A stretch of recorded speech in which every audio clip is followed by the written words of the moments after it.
All right, today I'm working on a 2014 Ford Fusion. I already started the process. I thought I was just going to be doing some brakes and I was going to show the video on the other side. I will show how to get to this point, but basically I'm going to show on the other side, so just in case you don't get confused, I'm going to be doing showing you how to take off the pads and rotors on the driver's side. And yeah, I mean, pretty much to get to this point. But yeah, if you haven't already, give it a thumbs up, comment down below if you have any questions, and hit that subscribe button for more upcoming videos in the future. And thanks for watching.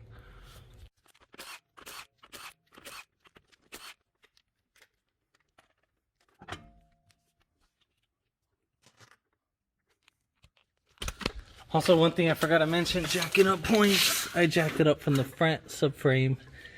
You can jack it up from the knuckles or right here on this piece. Not this piece, not that piece, this piece. And then you can put the jack stand right here too as well, just so you're, whatever side you're doing, just make sure you don't put it on this because you will damage that. Alright, so we're going to go ahead and pop this guy right off. So what you're going to go ahead and do is you're going to put your flathead screwdriver right here. She's inside, baby. And then you're just going to pry it right out just like that.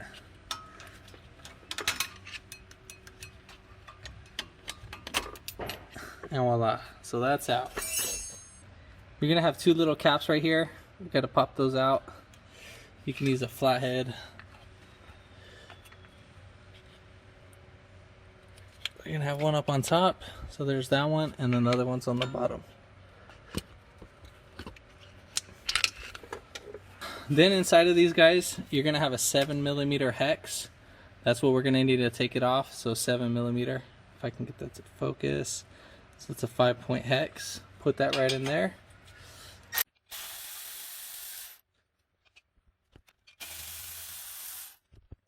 So when taking these guys off, you want to try to make sure that these come back a little bit all the way so that you can pull out the caliper.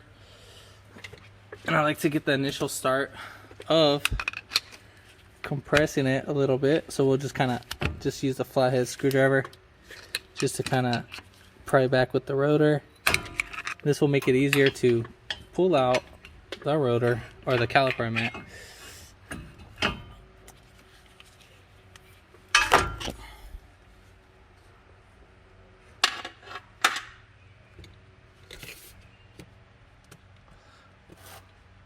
Then right here, you're going to get a flathead screwdriver in between right there, and then you're just going to pick it right out.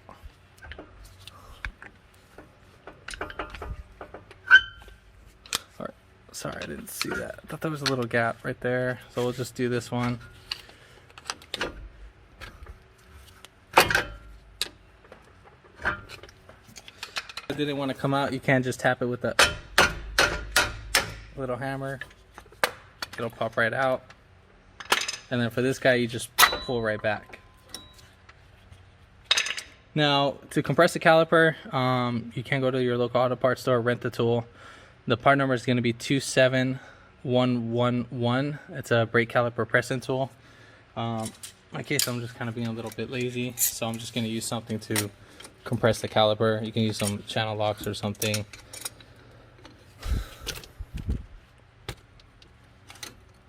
So the way, basically how we're going to be grabbing the surface is I'm going to be grabbing one from up top. So right there and then right there, just like that. And it should compress. If it doesn't compress, then you got something wrong with the caliper. So it shouldn't be in that hard. I mean, you're going to put a little force into it.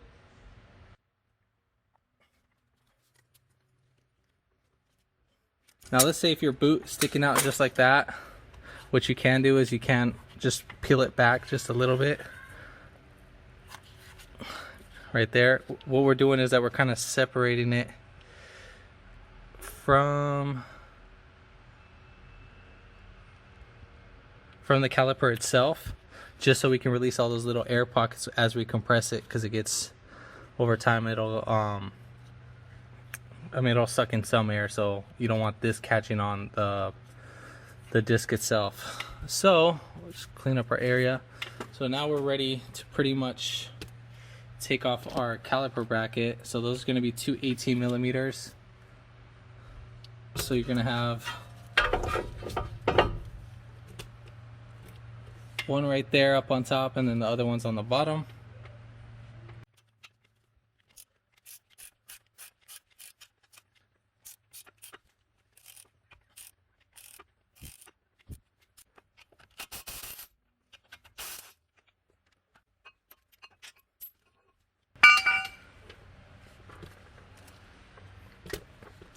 Then we're going to go ahead and pull off our rotor.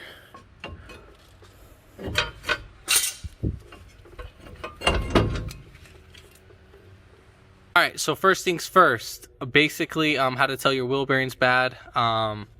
Well, one way you can determine this is that you see that little wiggle play? You see how it can move that, the CV axle? Shouldn't be like that. And then the customer, he brought it in for pads and rotors. You can see how it's all shiny right here, and then it's all like a matte finish. So yeah, so we gotta take off the rotor. So we gotta take off the spindle bolts, and then yeah, we should be fine like that. We can leave on the churn the tie rods on. Sorry, it's a little hot today. It's like 111 degrees. So hot. We'll take off our little ABS sensor, and all that. So yeah, we'll get to that point. All right, so we're gonna go ahead and take off the ABS sensor. That's gonna be an 8 millimeter.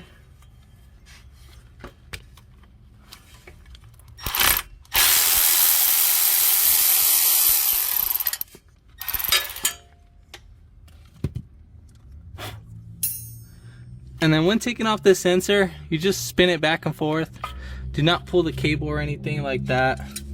And then when you're prying, try to pry where the wire is. If needed, you can spray some WD-40, whatever, on it. And then obviously if your ABS sensor is bad, obviously you can have a whole bunch of metal debris. Make sure you clean this guy. So we're gonna go ahead and clean that up. Make sure it's not damaged or anything. All right, so now to the next step. All right, so we're gonna go ahead and take off our CV axle nut. That's gonna be a 32 millimeter. Now let's say if you didn't have an impact gun, what you can do is you can stick a flathead screwdriver in between the rotor, so like this, while you still have the caliper and all that in, and that'll lock it. So you would most likely put it on the bottom side, and then, or you could put it in between the caliper hole right here and so forth, and that'll lock it in place. All right, so next thing, what we're gonna go ahead and do, we're gonna go ahead and take off the two bolts. So I believe this one might be like a 24, yeah, it looks like a 24, but this one's a 21. So 21, 24, but I'm using an adjustable wrench. And then we'll go ahead and take out both of those bolts.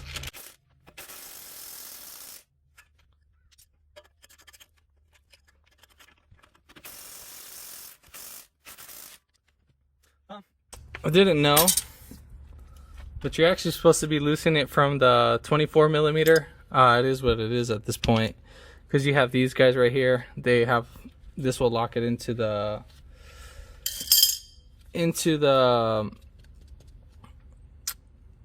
strut tower itself. So we'll go ahead and tap these guys right out.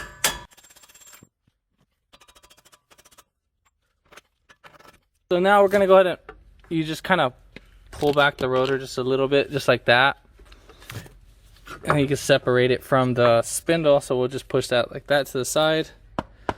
Then we're gonna go ahead and tap. All right, sorry I didn't show the rest of this part. My phone overheated. This is, like I said, this is how hot it is for my phone to overheat. That's a first. All right, so we're gonna go on this side. I just kept tapping out till it stopped tapping. Then you're gonna go on this side right here, and then we're just basically, all we're gonna do is just kind of wiggle out the axle, just so we can get it out. So I'm gonna be pushing down the the spindle and all that.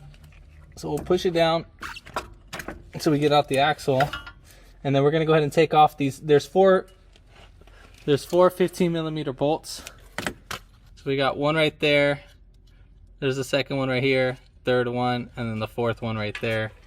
So we're gonna go ahead and take those off.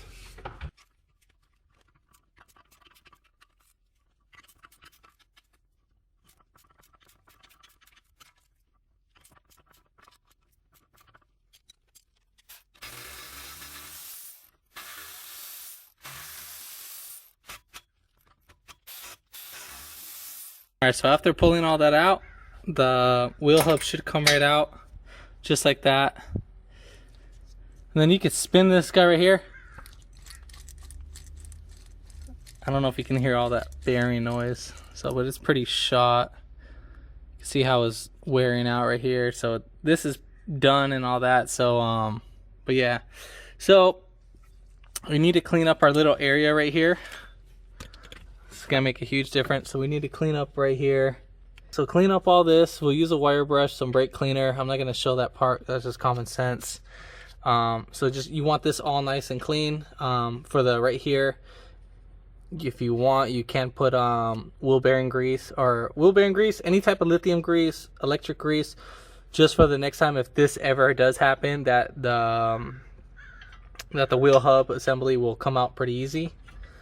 So I'm gonna go ahead and clean that and get back to the video. Alright, so again, I'm gonna be using some wheel bearing grease. I just really want a thin coat. Just like that. So that thin coat's just gonna help prevent any seizing in the future, like if you go out of state, guys. So this will help the hub come out more easier.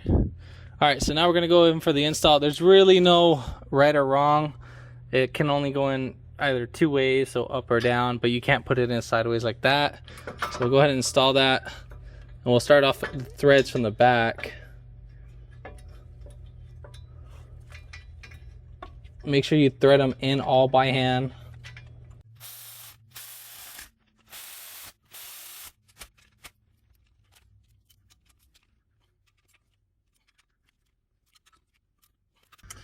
Alright, so now that we got that in, we're going to go ahead and put back in our CV axle.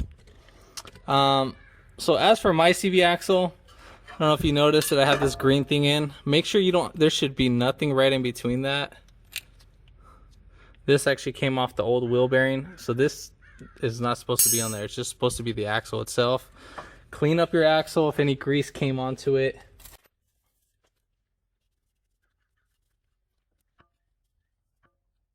Alright, so next we're going to go ahead and lubricate our axle.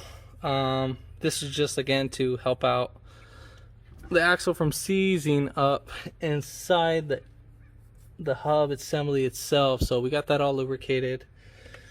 And now we're basically just ready to reverse the order at this point. So we're going to go ahead and pull down, push right out. So we're going to push down the whole spindle down. And at the same time, I'm going to arc this in.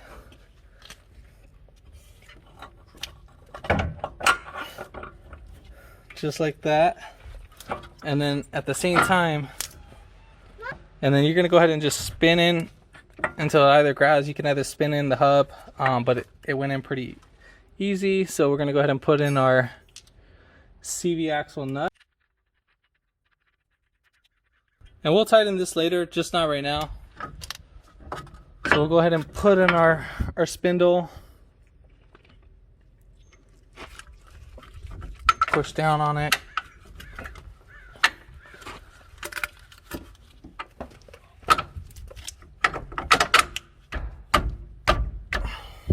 And then right here, as you can see, my bolt won't go down. So what you got to do is you got to push the top towards the engine, and then it should slide right in. So we'll go ahead and hammer these guys right in.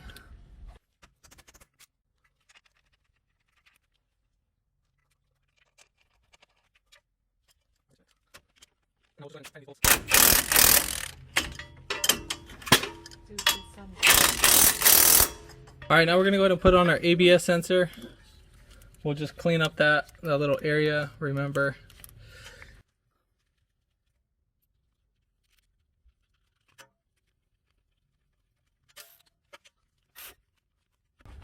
All right, so we're gonna go ahead and put in our rotor.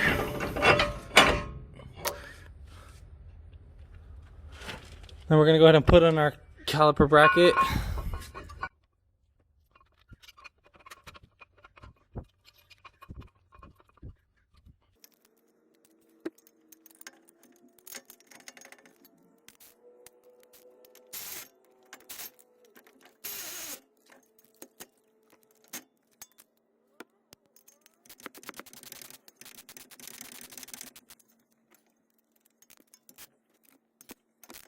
All right, so now we're gonna go ahead and put on our brake pads. One thing as a little tip that you should know is that your little wheel, like a brake pad wear indicator. So this is what this is.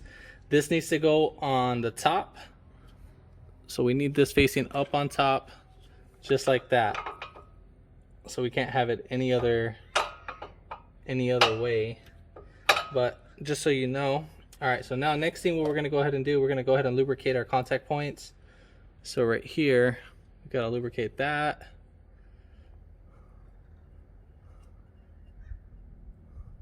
Now this will keep it from squeaking right away or long term. So if you don't use this, you will be getting squeaks right away.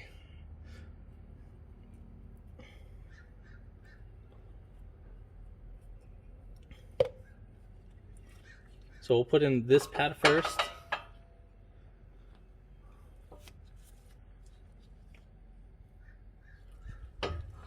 And then we'll put in this pad right here. So you just got to push this guy right in.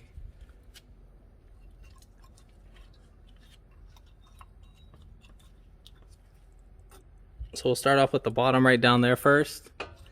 Get that to zoom in. And then we'll just pinch both sides right there. If we can get this to go in.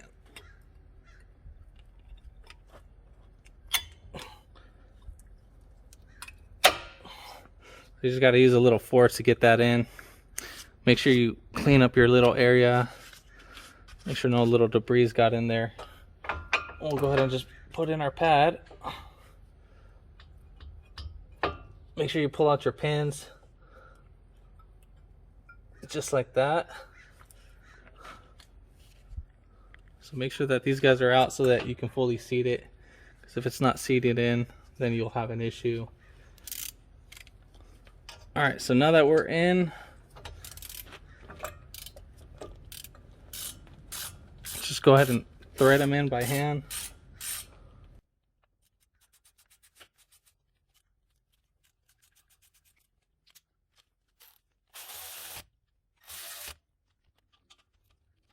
So now, our last step, we need to put in our brake pad or caliper hold down tool.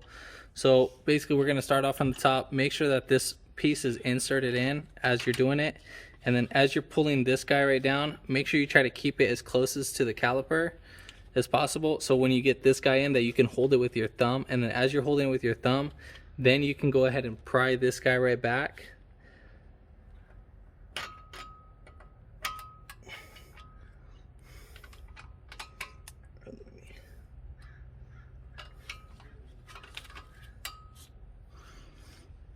You might need to use a flathead screwdriver for this. As long as we can.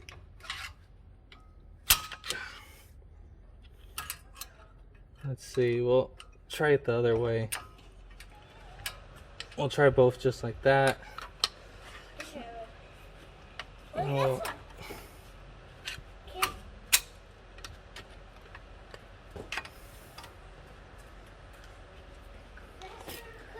They're in the back.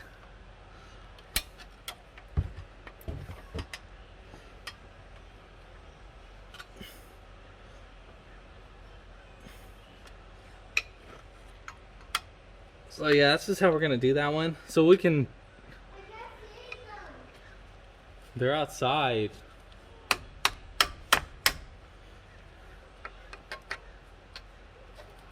So make sure that this guy's fully seated in. The cat's in my bud? No, bro. And there you have it. So basically, as we're holding this guy down, you'll basically just put your thumb up and lift this up while this guy's right down here so it can clip right in. Usually you can pry these right back and then insert them right in. But yeah, we'll go ahead and put on the CV axle nut.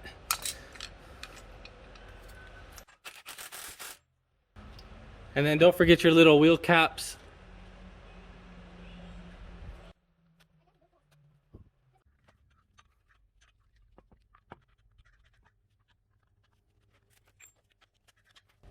And then we're gonna go ahead and just tighten down the bottom bolt, like more like a snug, because we want to make sure that the rotor's fully seated in. And then we'll go up on the top, make sure that's fully seated in. And then once both of those center the wheel, then you'll go ahead and impact the way.